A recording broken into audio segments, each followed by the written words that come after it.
Hi, and welcome to another episode of Hot Takes with me, the Silver Fox. Sometimes you can look at a policy and say, I know what's going to happen. And sometimes you're dead right. And for this, I was dead right. I predicted it, I called it, and it happened. The SNP insisted on licensing short-term lets. Not that there was a problem, of course, with short-term lets. It's just that people were having their own homes and renting out their own properties, and they weren't giving the SNP their cut. And so by licensing it, it's a way for the SNP to make lots of money off other people's work. Parasites, I think, is one of the terms we're looking for there. A business that previously worked on which you paid tax on, now has a licensing fee. Because, hey, money. Don't want people having money. Don't want people having a business in which the SNP aren't firmly embedded and who have a right to remove you from that business at a moment's notice by simply and arbitrarily removing your licence. And I said that this would be unpopular and that lots of places that currently rent out would cease to do so. Guess what happens? Let's have a look.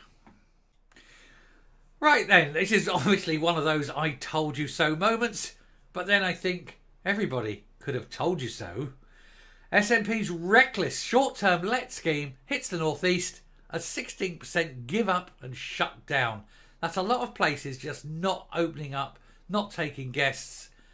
Money going to disappear from the local environment or the local economy. You know, shops, bars, restaurants not going to get as much money.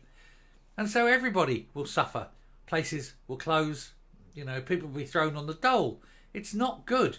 And yet it's so easily avoidable. Stop forcing people to license and register and stop charging them thousands of pounds to do so just because you need some money and you want to micromanage them. The North East has the highest number of businesses abandoning the application process for short-term lets under the SNP Green government, where the local MSP says the initiative is already having a dire effect. Aberdeen's tourism sector has been hit by the Scottish Government's short-term let scheme already, warns a North East MSP who's calling for ministers to take note of the 16% of applications that have been dropped. The Let's plan has been rejected by industry groups that include Airbnb's hostels, hostels and bed and breakfasts who offer short-term lets to visitors. It was introduced at the start of October, and those that have not applied risk operating or a licence ban and a fine of up to £2,500. Although, side note, who the hell is going to check it? Councils don't have the funds to go around and check all these places, and the police says they're not going to. So it's just one of those things, isn't it? How the hell will you ever check up on it? It's unpoliceable. But that's not the point. The point is that they introduced it knowing how damaging it was going to be. Now it's come to light that in Aberdeen alone, where 51 applications were made to local authorities, 19 hadn't been granted, and the region has the highest withdrawal rate. Tory MSP Liam Kerr says the scheme is reckless, adding these figures show more and more tourism businesses across Aberdeen and the wider North East are giving up due to bureaucratic obstacles which are being enforced upon them. Because some of these things are very expensive and you have to go through so many days of paperwork, and even then you're not guaranteed to get it at the end, so you're going to pay thousands of pounds and get nothing for it. Meanwhile the council's gone, oh, lots of lovely money. It's stupid beyond repair, isn't it? The figures published by the Scottish Government also show that in the wider Aberdeenshire, 64 applications are still pending a decision, accounting for 36% of total applications which have been made so far. Mr Kerr added, it is clear that the SNP government's reckless let scheme is already having a significant impact on self-catering businesses, as well as Airbnb and similar short-term let providers. And it will. And it isn't just the lets that do it. As I say, it's the greater economy. It's people going up there, spending money in gift shops and, you know, buying that and going to an attraction there, going to a restaurant, going to a bar. Money not going into the economy. It will lead to unemployment. It will lead to businesses closing. And that will cost the SNP far, far more than the money they raise from these licenses. But they're too stupid to see that.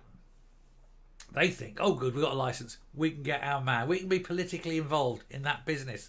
And if we don't like what they say or what they do, we can just arbitrarily refuse them a licence. If they don't vote for the SNP, we refuse the licence.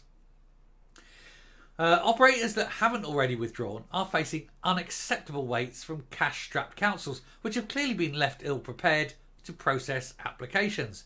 Now it is not the time to regulate short-term lets, he said, and enact a licensing scheme that's already placing an unnecessary burden on what is a struggling tourism industry. Tourism is one of those things that when you haven't got the cash, you don't go away, and times are hard anyway. So why would you then want to deliberately make a policy to destroy the Scottish tourist industry when it is one of the biggest industries you have in the nation, other than its deliberate policy? You are deliberately setting out to destroy it.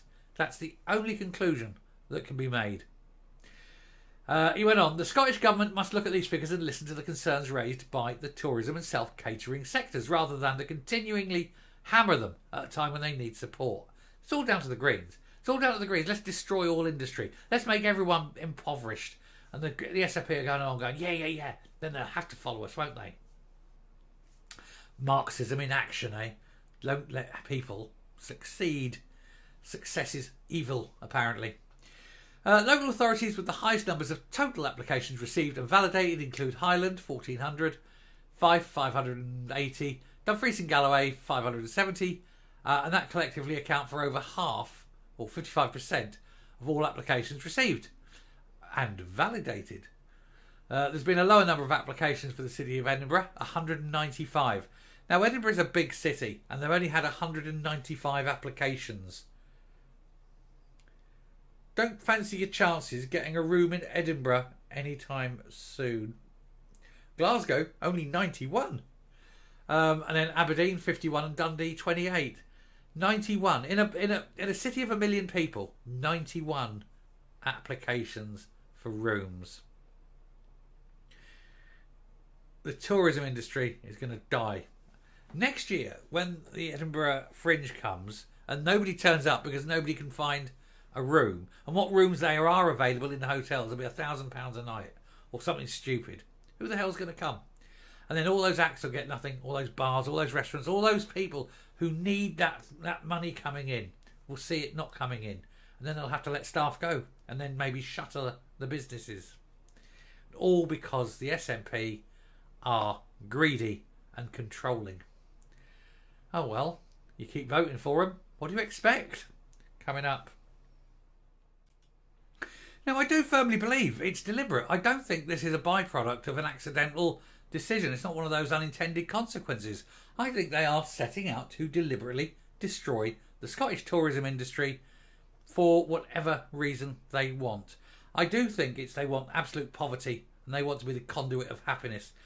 But it isn't going to wash now. The days are done. Nobody likes the SNP. Nobody's following them. They're losing membership numbers every day. No corporate sponsorships. Come the next Westminster elections, they may be down to as few as 6 MPs. And with all those overheads and very little money coming in, they could well go into administration. And boy, do we hope they do. Till next time, stay safe, stay well, and try to look on the bright side of life if you can. Bye.